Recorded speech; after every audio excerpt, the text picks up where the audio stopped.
मैं बोल रही हूँ ना हमारा, हमें इसमें एक्सप्लेन करना है कि रेक्टेंगल क्यों है कन्वेक्स कोऑर्डिनेटर। तो हमने उसके लिए एक रेक्टेंगल बना दिया ABCD। रेक्टेंगल आपको पता है क्या होता है कि उसका हर एक एंगल 90 होता है, opposite sides are equal and also parallel. तो एक रेक्टेंगल कब होता है कन्वेक्स कोऑर्डिनेटर, जब क्योंकि इसके जो डायगोनल्स है, डायगोनल्स ऑफ ए रेक्टेंगल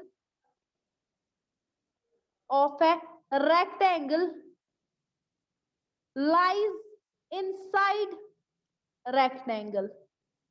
तो ये क्यों है कन्वेक्स कोऑर्डिनेटर, क्योंकि इसकी जो डायगोनल्स है वो जो कोऑर्डिनेटर रेक्टेंगल है यानी रेक्टेंगल के अंदर लाई करती है, इसलिए ये कन्वेक्स कोऑर्डिनेटर है। क्यों है कन्वेक्स कोऑर्डिनेटर, आपको याद रखना है जिस डायग्राम की भी डायगोनल्स उसके अंदर लाई करती है तो वो एक कन्वेक्स कोऑर्डिनेटर है।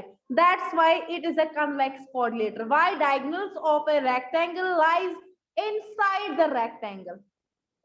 क्लियर। इन केस अगर हमें कनकेव बनाना होता कोऑर्डिनेटर, कोऑर्डिनेटर जिसके 4 साइड्स है एट ए क्लोज फिगर, ऐसे देखिए 1 2 3 4 4 साइड्स है, क्लोज फिगर है।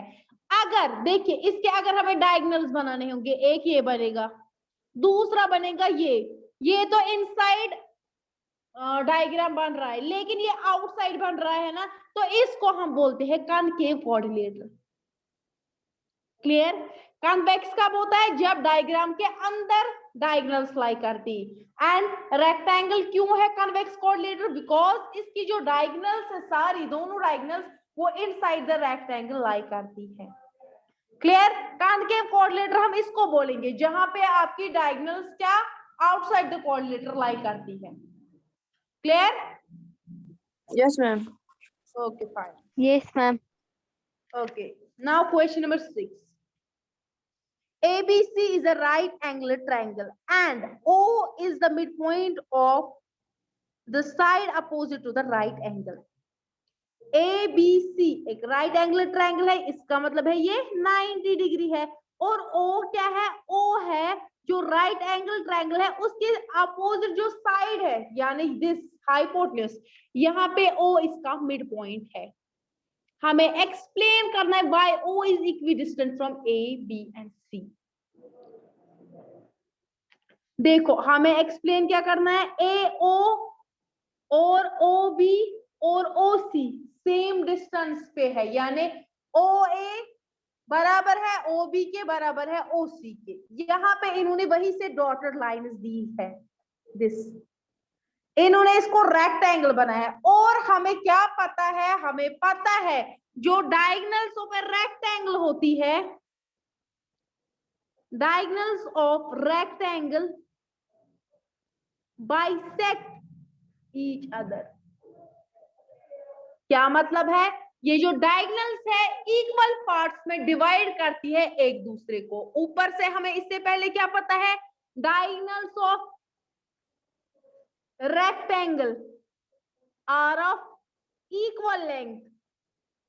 देखो ये इक्वल लेंथ की है, फिर इनको बाइसेक्ट यानी बराबर दो पार्ट्स में डिवाइड करती है यहाँ पे एक दूसरे की opposite diagonal.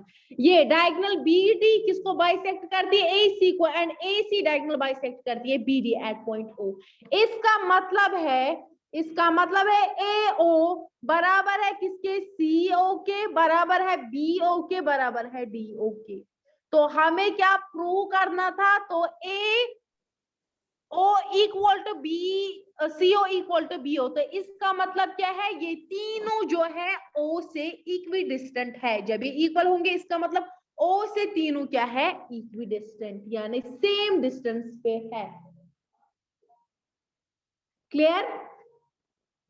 Yes, ma'am. Any Yes, question? No, ma'am. No. Okay, तो इसी के साथ हमारा जो चैप्टर है वो कंप्लीट होता है, चैप्टर नंबर 3। और चैप्टर नंबर 4 जो है प्रैक्टिकल ज्योमेट्री, ये आपका यूनिट 2 में है। क्लियर। Yes, ma'am. ओके चलिए, आपको आप आपको ये सब सारा समझ में आ गया है? कोई क्वेश्चन तो नहीं यूनिट फर्स्ट का? No, ma'am. ओके, तो इसी के साथ हमारा जो यूनिट मैम फर्स्ट हमें था ना इसमें, मैम हमें था ना यूनिट फर्स्ट में 3 चैप्टर पहले। हाँ ओके मैम। हाँ, यूनिट फर्स्ट में आपके 3 चैप्टर्स है और तीनों कंप्लीट आज हो गए। क्लियर? Okay ma'am. ये Yes, ma'am. ओके, इसके साथ आपका यूनिट फर्स्ट कंप्लीट होगा तो यूनिट सेकंड हम पढ़ेंगे इंशाल्लाह मार्च में। ठीक है? Okay, ma'am. मैं आपसे ओके मैम। पूछती हूँ, कोई क्वेश्चन तो नहीं जो आपका यूनिट फर्स्ट में, ऐसा कोई क्वेश्चन जो आपको समझ में नहीं आया हो? No ma'am. No ma'am. Okay fine, चलिए इसी के साथ आपकी आज की क्लास खत्म होती है। अल्लाह हाफिज। अल्लाह हाफिज मैम। अल्लाह हाफिज मैम। अल्लाह हाफिज, टेक केयर।